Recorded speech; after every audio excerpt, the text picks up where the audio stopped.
اعوذ باللہ السمیع العلیم من الشیطان اللعین الرجیم بسم اللہ الرحمن الرحیم الحمدللہ رب العالمین ولعنۃ اللہ علی اعدائہم اجمعین من الآن الی لقاء یوم الدین۔ بہرحال آپ سبھی حضرات کی خدمت میں حاضر ہوا ہوں۔ کچھ ایسی ضروریات کی چیزیں جو روزمرہ ہماری زندگیوں میں آیا کرتی ہیں اور روزمرہ ان کی احتیاج رہتی ہے، کہ ایک موضوع کی ابتدا کرنا چاہتا ہوں کہ جو بارہا جس پہ گفتگو ہوئی ہے اور بارہا لوگوں نے اس پر روشنی ڈالی ہے کہ موضوع دعا، اور دعا میں ایک چیز ایسی چیز ہے کہ کہا یہ جاتا ہے کہ ہماری دعائیں کیوں مستجاب نہیں ہوتی ہیں، کہ اس کی علت کیا ہے، اس کی وجہ کیا ہے کہ جس کی وجہ سے ہماری دعائیں مستجاب نہیں ہوتی ہیں۔ معصومین نے اس کے بارے میں بہت سی چیزیں ارشاد فرمائی ہیں، اور جیسا کہ ملتا ہے کہ خود ہمارے اور آپ کے چوتھے آقا نے بھی کچھ چیزوں کی طرف اشارہ کیا ہے وسائل الشیعہ میں، کہ مولا فرماتے ہیں کچھ ایسی چیزیں ہیں کہ اگر انسان اس کو بجا لائے، اگر اس کو انجام دے تو اس کی وجہ سے یہ ہے کہ دعا قبول نہیں ہوتی۔ کہ اس میں سے جو مولا ارشاد فرماتے ہیں کہ پہلی چیز یہ ہے کہ عدم اعتقاد بے دعا، یعنی کیا؟ یعنی خود جو ہم دعا کر رہے ہیں، خود ہمیں ہی اس کے اوپر یقین نہیں ہے کہ آیا یہ قبول ہوگی یا نہ ہوگی۔ یہ جہاں پہ ہوگی نہ ہوگی وہیں پہ معاملہ گڑبڑ ہو گیا، اس لیے کہ دعا کے لیے کہا گیا ہے کہ دعا جو مانگی جا رہی ہے اور دعا جو طلب کی جا رہی ہے اس میں ہوگی نہ ہوگی والا مسئلہ نہیں ہے کہ یہ دوا آیا اثر کرے گی یا نہ کرے گی، نہیں، یہاں پر معاملہ خدا کا معاملہ ہے اور خدا کے سامنے، اس لیے دعا کو کہا گیا ہے دعا مومن کا ایک اسلحہ ہے، اور دعا کے لیے ایک حدیث میں اور ملتا ہے کہ مومن کے لیے سپر ہے، یعنی دعا سے بڑھ کر کوئی چیز انسان کے پاس نہیں ہے۔ اب خدا کے پاس جب ہم جا رہے ہیں تو اس میں جانے کی بھی کچھ شرائط ہیں، یہ ہے کہ عاجزی کے ساتھ جائے جائے، یعنی خداوند عالم کی بارگاہ میں جس وقت ہم لوگ جا رہے ہیں عاجزی کے ساتھ جائے جائے، انکساری کے ساتھ جائے جائے، تکبر نہ ہو، اور اس میں دوسری چیز کا ایک اور اضافہ کر لیا جائے۔ وہ چیز کیا ہے؟ وہ یہاں پر ہے وسیلہ، یعنی جو ہم دعا مانگ رہے ہیں پروردگار سے، جو ہم جو چیز طلب کر رہے ہیں، خداوند عالم نے خود کہا کہ ادعونی فاستجب لکم، اے میرے بندے تو مانگ مجھ سے، میں تجھے عنایت کروں، میں تجھے دوں گا۔ چلے ہم خدا کی بارگاہ میں بھی پہنچ گئے، پروردگار کے پاس ہم پہنچ گئے اور ہم نے مانگنا بھی شروع کر دیا، پالنے والے مجھے یہ دے دے وہ دے دے، دنیا کی ساری چیزیں مانگی، دنیا بھی مانگی، اخروی مانگی، لیکن پھر بھی ہمیں وہ چیز نہیں ملی۔ یعنی پروردگار سے ہم نے مانگا تو جیسا خدا نے کہا، ہم نے اس کے کہے پر عمل کیا اور مانگا، پھر بھی ہماری دعا مستجاب نہیں ہو رہی ہے۔ اور یہاں پر بعض لوگ ایک شرک والا جملہ لے کر آ جاتے ہیں، کہتے ہیں کہ مثلا خداوند عالم فلاں شخص کو جو نہ روزے رکھتا ہے، نہ نماز پڑھتا ہے، نہ قرآن پڑھتا ہے، نہ کوئی احکامات پروردگار کو بجا لاتا ہے، اور پھر بھی خداوند عالم اسے عنایت ہی عنایت کرتا چلا، میں تو نماز روزہ بھی کرتا ہوں، حج و زکوٰۃ بھی دیتا ہوں، ساری چیزوں کو بجا لاتا ہوں، فرائض کو اول وقت انجام دیتا ہوں، پھر کیوں خدا مجھے نہیں دے رہا ہے؟ اس کو دے رہا ہے اور مجھ کو کیوں نہیں دے رہا ہے؟ تو یہاں پہ یہ ہے کہ ایک مثال سے واضح کیا جائے تو شاید یہ ہے کہ ہمارے بچوں کی بھی سمجھ میں اور جوانوں کی سمجھ میں آ جائے گا کہ دیکھیں دعا کے لیے ہم تو پہنچے خدا کی بارگاہ میں، ہم نے پالنے والے سے مانگا معبود ہمیں یہ چیزیں عنایت کر دے، پروردگار ہمیں وہ دے، جو مانگنا تھا اس معبود سے ہم نے مانگا، لیکن معبود نہیں دے رہا ہے۔ آپ نے دیکھا ہوگا کہ اکثر ہمارے گھروں پہ مثلاً باپ کہتے ہیں کہ جو پورے گھر کی جس کی ذمہ داری یعنی اسی کے اوپر ہے، یعنی رحم و کرم و مہربان ترین جو شخصیت کہا جائے وہ ہے باپ کے کسی کے 4 بیٹے 5 بیٹے کہ سارے بیٹے مثلا اس کے نزدیک محبوب ہیں، سب کو وہ چاہتا ہے، لیکن ان بچوں میں سے کوئی ایک ایسا بچہ ہے جس کو بہت زیادہ چاہتا ہے یہ باپ، اور اس میں سے کچھ ایسے شرور بچے ہوتے ہیں کہ جن سے باپ اتنا راضی نہیں ہوتا، اور وہ ہے کہ والد کی خدمت میں جب کوئی چیز لینے کے لیے آیا اور کہا کہ مجھے یہ چیز چاہیے، کہا اچھا لو یہاں سے دفع ہو جاؤ۔ دوسرا مسئلہ آیا بیٹا، کہا کہ مجھے یہ چیز کی ضرورت ہے، کہا اچھا لو یہاں سے دفع ہو جاؤ۔ یعنی اسے اپنے سامنے سے ہٹا، کیوں؟ اس کو پسند نہیں کر رہا ہے۔ کہہ رہے ہیں کہ مانگ رہے ہیں اللہ سے، اللہ ہمیں دے نہیں رہا ہے، خدا سے مانگ رہے ہیں، گڑ گڑا رہے ہیں، تضرع کر رہے ہیں، لیکن خدا ہمیں دے نہیں رہا ہے، خدا ہمیں عنایت نہیں کر رہا ہے۔ یہاں پر باپ کی خدمت میں آئے، چند بچے آئے، آ کر چلے گئے، لیکن ان میں سے ایک بیٹا کہ جس کو باپ بہت چاہتا ہے، جس کو بہت پیار کرتا ہے، اس کے نزدیک جو بہت زیادہ محبوب ہے، جب آیا اپنے والد کی خدمت کا، بابا جان مجھے فلاں چیز کی ضرورت ہے، تو اب اس سے باپ سوال کرتا ہے، بیٹا کیا کریے گا، کہاں لے جائیے گا، اس کو کس طرح استعمال کریے گا؟ یعنی سوال پر سوال، سوال پر سوال۔ باپ کو بھی اچھا لگ رہا ہے، وہ تو آئے تھے بچے، ان سے کہا لو اور یہاں سے جاؤ، لیکن یہ بیٹا جو آیا ہے تو یہاں پر باپ اپنے پاس اس کو روکنا چاہ رہا ہے، باپ اپنے پاس روکنا چاہ رہا ہے، اور روکنے کے بعد اس سے بار بار سوال پر سوال کیے جا رہا ہے، کیا کرو گے، کہاں لے جاؤ گے، کیا ضرورت ہے، بار بار کہے جا رہا ہے۔ اسی طرح سے خداوند عالم کی بارگاہ میں ہم لوگ بھی جاتے ہیں، اور معبود کی بارگاہ میں پہنچتے کہتے ہیں پروردگارا ہمیں یہ دے دے۔ کچھ وہ بندے کہ جنہیں پروردگار چاہتا ہے، لیکن کچھ ایسے کہ جن کو بہت چاہتا ہے، کچھ آئے لیا کہا جاؤ، لیکن کچھ ایسے بندے جو خدا کی بارگاہ میں آ کر طلب کر رہے ہیں، مانگ رہے ہیں، تضرع کر رہے ہیں، خدا سے طلب کر خدا نہیں دے رہا ہے، خدا کو بھی اچھا لگ رہا ہے اس کا گڑ گڑانا، خدا کو بھی اچھا لگ رہا ہے اس کا تضرع کرنا، خدا کو بھی اچھا لگ رہا ہے اس کا بولنا، وہ چاہتا ہے کہ کتنی دیر تک یہ میری بارگاہ میں رکا رہے، لیکن پھر بھی انسان ہے، انسان پریشان ہو جاتا ہے، انسان حیران ہو جاتا ہے کہ نہیں دیا، پھر پریشان ہو گیا، پالنے والے کب دے گا، نا امید ہونے لگتا ہے۔ تو اب یہاں پر قرآن آگے بڑھی، قرآن آگے بڑھ کر قرآن نے کہا کہ ٹھیک یہاں پر ہم نے مانگا، لیکن خداوند عالم نے کچھ دعا کے شرائط بتائے تھے، کچھ طریقے معصومین نے ہم کو بتائے تھے کہ ان طریقوں پر ہمیں عمل کرنا تھا، اور کچھ اس کے اوقات معینہ کیے گئے تھے کہ ان اوقات میں ان کو ہے دعا کو مانگنا تھا۔ یہاں پر باپ کی خدمت میں یہ بیٹا آیا تھا، اس نے طلب کیا، مانگا باپ سے، باپ نے نہیں دیا۔ یہاں پر خدا کی خدمت میں بندہ آیا، پروردگار سے اس نے مانگا، لیکن پروردگار نے نہیں دیا۔ قرآن یہاں پر آگے بڑھا، یا ایھا الذین آمنو، اے لوگوں جس وقت تم ایمان لے آؤ اور تقوی اختیار کر لو۔ اب یہاں پر آیت آگے بڑھتی ہے، وابتغوا الیہ الوسیلہ، جب ایمان لے آؤ، تقوی اختیار کر لو، متقی بن جاؤ، پرہیزگار بن جاؤ، اب جب چاہتے ہو کہ تم ہمارے پاس آؤ، یعنی ہم سے کچھ لینا چاہتے ہو، تو اب اس جگہ پہ یہ ہے کہ یہاں خداوند عالم نے ہمیں راستہ بتا دیا کہ تمہیں ہم سے لینا ہے تو اس کا بھی طریقہ ہے، ہمارے پاس کوئی ایسا وسیلہ لے کر آؤ، یعنی خدا کے پاس جب پہنچنا ہے، اس چیز کو ہمیں لینا ہے تو کوئی ایسا وسیلہ لے کر چلیں کہ جس وسیلے کو خدا دیکھ کر ہمیں عنایت کر دے۔ اب یہاں پر اس بچے نے اپنے والد سے مانگا، والد نے نہیں دیا، اب اس نے کہا کہ اتنا میں اپنے بابا جان سے مانگ رہا ہوں، اتنا مانگ رہا ہوں، اور یہ دینے کے لیے مجھے تیار ہی نہیں ہو رہے ہیں، تو کہا کہ اس میں اب یہاں پہ بابا جان کے پاس کسی ایسے کو لے کر چلا جائے کہ جس کی بات کو نہ ٹالیں، جس کی بات کو وہ نہ ٹالیں۔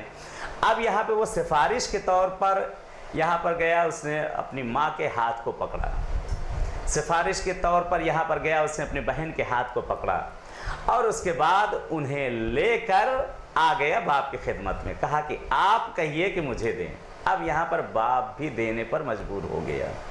جب یہاں پر یہ سفارش آئی، جس جگہ پر جس وقت ان کے پاس یہ لوگ پہنچے، اور جب انہوں نے کہا تو اب باپ نے بھی ان کو دے دیا۔ بس یہیں پر ایک نتیجہ سامنے آیا کہ قرآن نے کہا کہ یا ایھا الذین آمنو، اے لوگوں جب ایمان لے آؤ، جب تقوی اختیار کر لو، تب اس کے بعد پروردگار نے کہا کہ ہمارے لیے ایک وسیلہ، ایک ایسا وسیلہ ڈھونڈو کہ جو ڈائریکٹ لے جا کر خداوند عالم سے ملا دیا جائے۔ اب ہم نے دنیا میں وسائل کی تلاش کی، وسیلہ ڈھونڈتے رہے، وسیلہ ڈھونڈتے رہے، کوئی وسیلہ نہ ملا، ایک ایسا وسیلہ ملا، کچھ ایسے در ہمیں ملے کہ جس در پہ جانے کے بعد کبھی کوئی خالی پلٹتا ہی نہیں ہے۔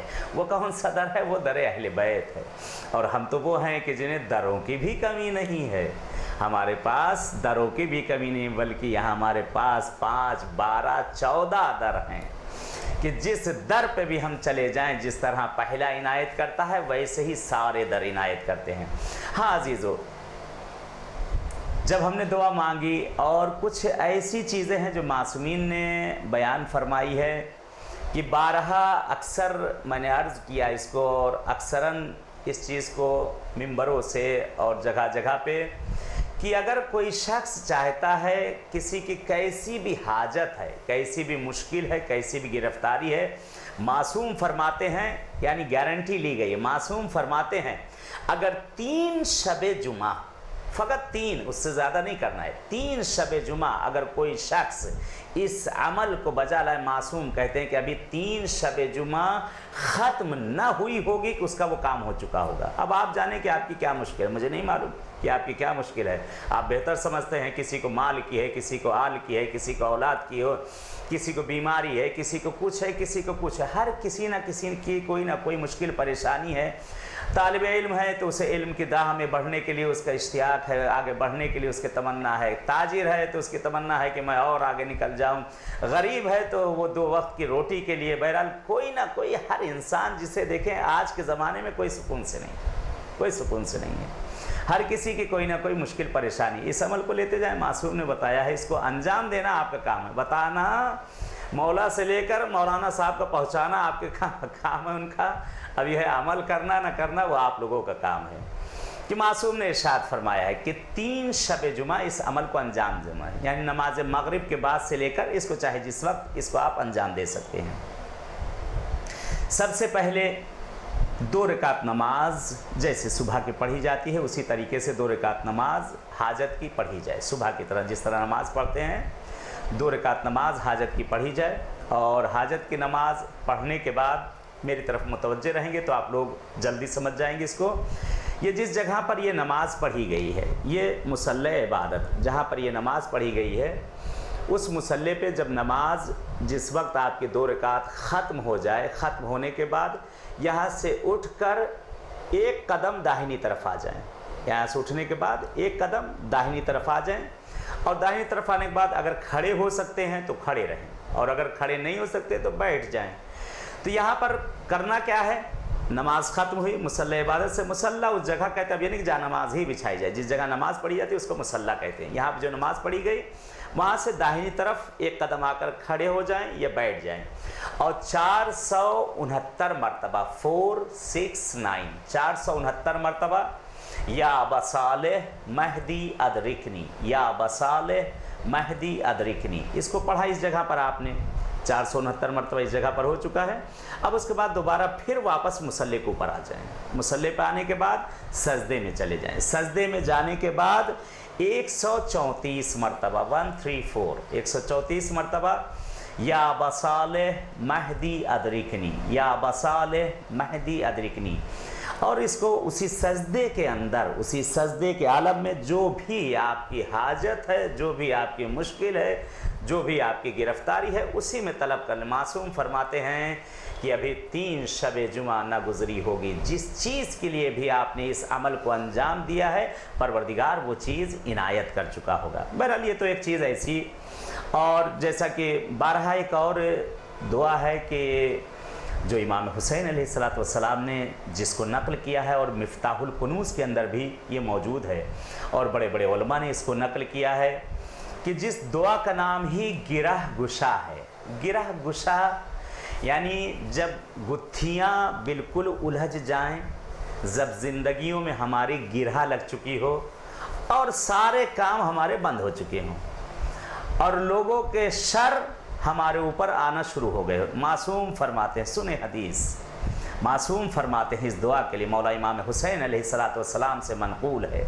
मौला फरमाते हैं कि जब अपने भी दुश्मन हो जाएं, जब अपने भी गैर हो जाएं, और लोग उसको झुठलाने के ऊपर आमादा हो जाएं, झुठलाने पर उसको तुल जाएं, मासूम फरमाते हैं, और लोग उसको बदनाम करना चाहें, लोग उसको, वो हक़ पे है लेकिन लोग उसे बदनाम करना चाहते हैं। फिर मासूम आगे बतलाते हैं, फरमाते हैं, यह ऐसी मुसीबत में घिर चुका है कि सारे दरवाजे उसके ऊपर मसदूद हो चुके हैं, यानी बंद हो चुके हैं सारे दरवाजे। ऐसी मुसीबत में या ऐसी बीमारी में घिर चुका है कि जो उसके लिए इलाज नामुमकिन हो चुका है। ऐसी बीमारी में या ऐसी मरीज़ी में, या ऐसे उसके काम ठप हो गए, बिल्कुल कहा जाए हर तरफ से बंदिश ही बंदिश लग गई है, उसका काम यानी कोई हो ही नहीं रहा है, हर तरफ जिधर भी निगाह उठाता है अंधेरा ही अंधेरा नज़र आता है। मासूम फरमा रहे हैं कि जिस वक्त अगर उसके ऊपर ऐसी मुसीबतें मुब्तला हो जाएं कि जब उसे कुछ दिखाई ना दे, जब उसे कुछ नज़र ना आए, तो मौला फरमाते हैं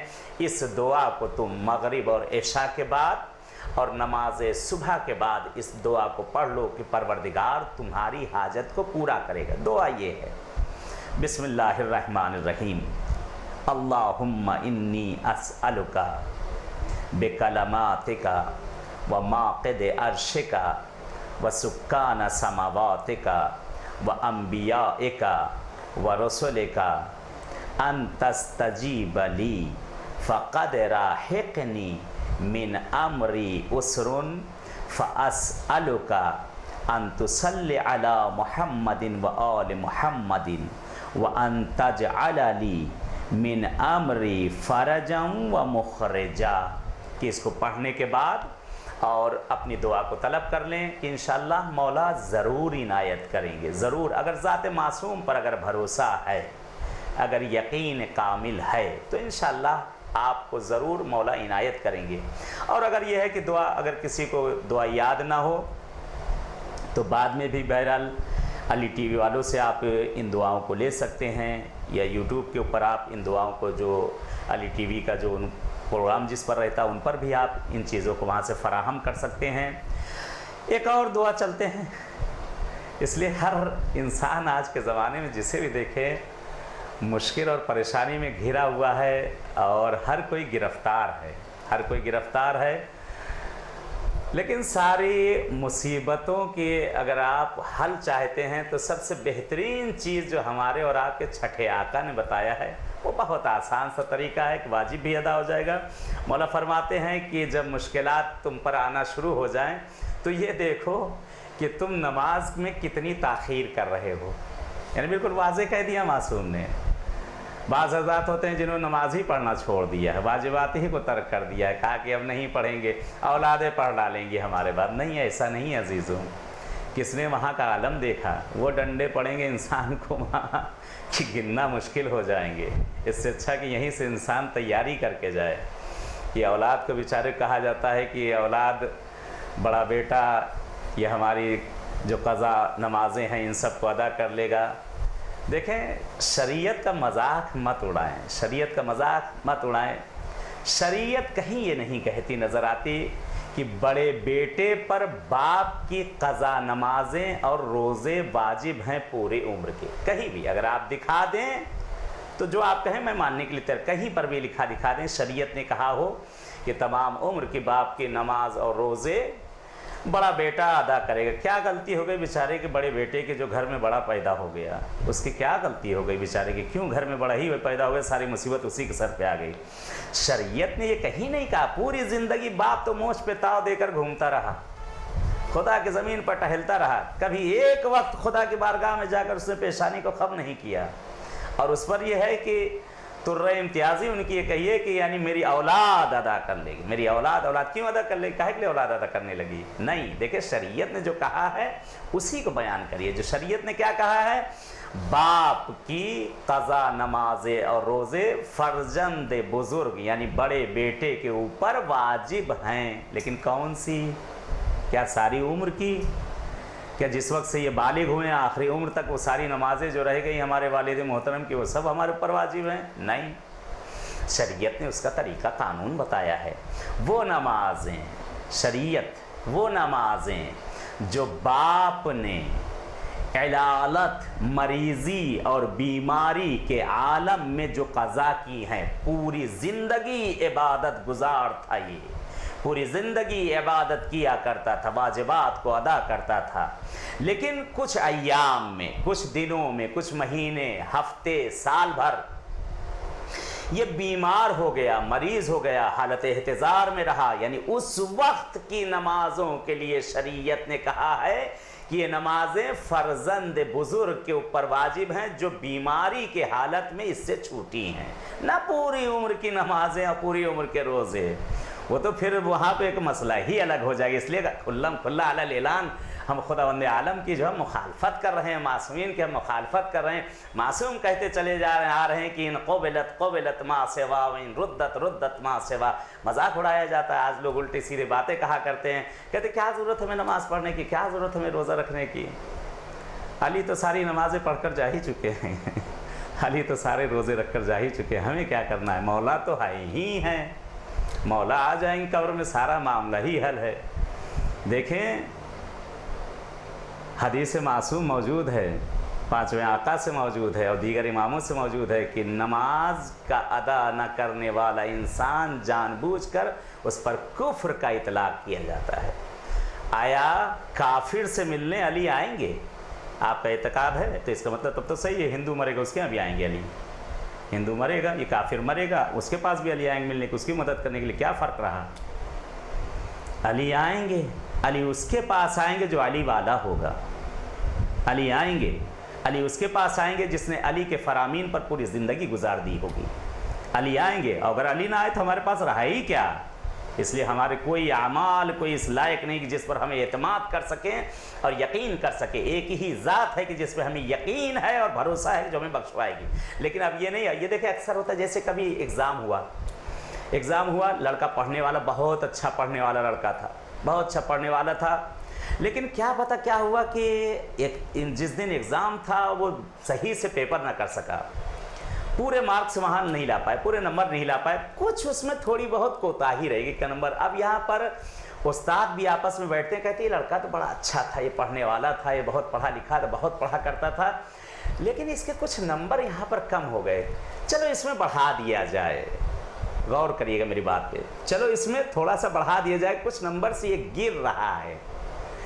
यहाँ पर मौला अमीरुल मोमिनीन भी यही हमारे साथ करेंगे कि अगर जहाँ पे हम गिरते नज़र आ रहे होंगे सारी ज़िंदगी, तो हमने अली और ज़हरा के कहे हुए फरामीन पर अपनी ज़िंदगी को गुजारा है, सारी ज़िंदगी हमने हुसैन हुसैन कहते हुए गुजारा है, लेकिन उसके साथ साथ हमने मासूमीन की कही हुई चीज़ों पर भी अमल किया है। हमने मातम और मजलिस सब कुछ किया, साथ साथ उसके साथ हमने इबादत भी की, अपने परवरदिगार का शुक्राना भी बजला है। अब कुछ चीज़ें उसमें थी जो हमारी कोताहियाँ रह गई हैं, वो कोताहियाँ हमारी रह गई कि जिसकी वजह से अब हम यहाँ पर खुदावंद आलम से दुआ करेंगे। अब यहाँ पर अली हमारी इमदाद के लिए आएंगे, इस वक्त हमारी इमदाद के लिए आएंगे जब हमने पूरी ज़िंदगी उनकी कही हुई बातों पर अमल किया है, पूरी ज़िंदगी जब हमने मासूमीन के फरामीन पर अमल किया, अपनी ज़िंदगी को गुजारा है, तो उस वक्त हमारी मदद के लिए आएंगे। एक छोटी सी दुआ आपके लिए बता दें कि बहुत जल्दी से, कि यह है कि दुआ कि जिसको शेख तबरसी ने किताब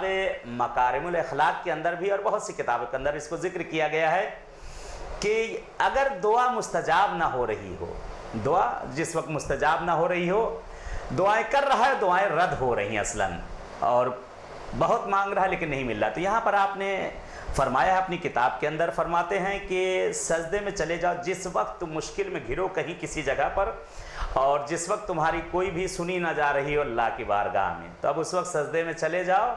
और बहुत आसान सा फार्मूला, बहुत आसान सा नुस्खा, सजदे में जाने के बाद जब तक सांस ना टूटे, इसलिए बहुत सी दुआओं के लिए ताकीद की गई है कि सांस की कैद की गई है कि जब तक सांस ना टूटे, सजदे में जाने के बाद या रब्बा हो या सैयदा, या रब्बा हो या सैयदा, या रब्बा हो या सैयदा, इसको पढ़ते जाए। जहाँ पर सांस टूट जाए दुआ मांग ले, जहाँ पर सांस टूट जाए वहाँ पर दुआ मांग ले। दुआ है इंशाअल्लाह परवरदिगार से पालने वाले बेहक अहले बैत, बेहक के चारदा मासूमीन, परवरदिगार हमारी तमाम शरई हवाइजों को पूरा रखना।